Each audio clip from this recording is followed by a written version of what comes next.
We're so vain. This episode may be about you.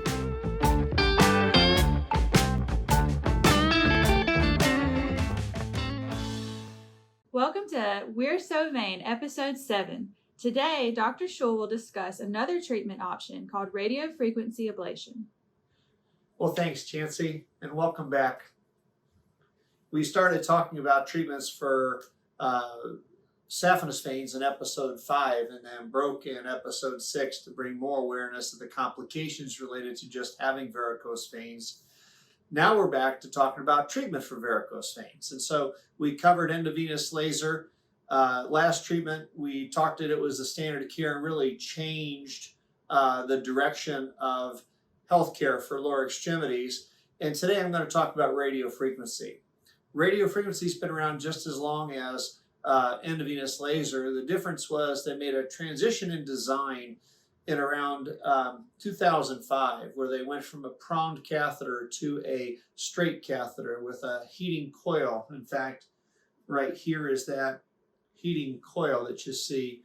Radiofrequency develops its thermal injury from direct contact. And so the beauty of radiofrequency is that we've got a device that we can see the feedback from that device as we're treating a patient to make sure that we get a full thickness injury to that vein wall. To describe that procedure again, we're talking about anything that's a long straight vein. The great saphenous, as you recall, runs along the inseam.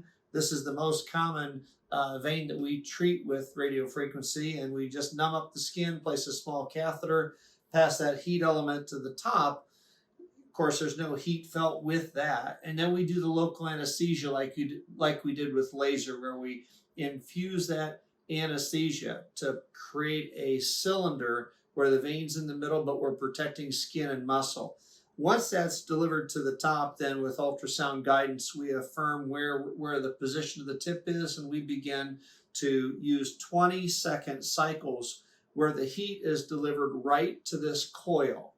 And as I said before, we can use multiple cycles each segment until we get the feedback from the device, again, to make sure that we've got a full thickness injury.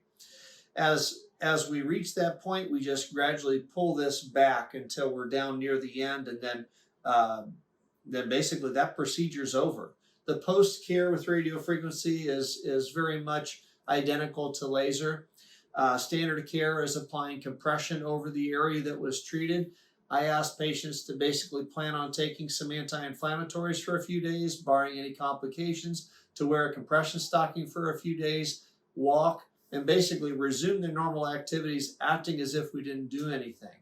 If there happens to be more bruising that someone may notice, or if you wanted to add anything additional in that first part of a thermal procedure, ice can be beneficial to help lessen bruising and lessen the soreness, if you will, of the anesthesia. Well, that's radiofrequency. Our next session, we're going to be talking about VenaSeal, a novel technique, another technique that we use to treat long straight veins. I hope you found this helpful. Until next time, thank you very much.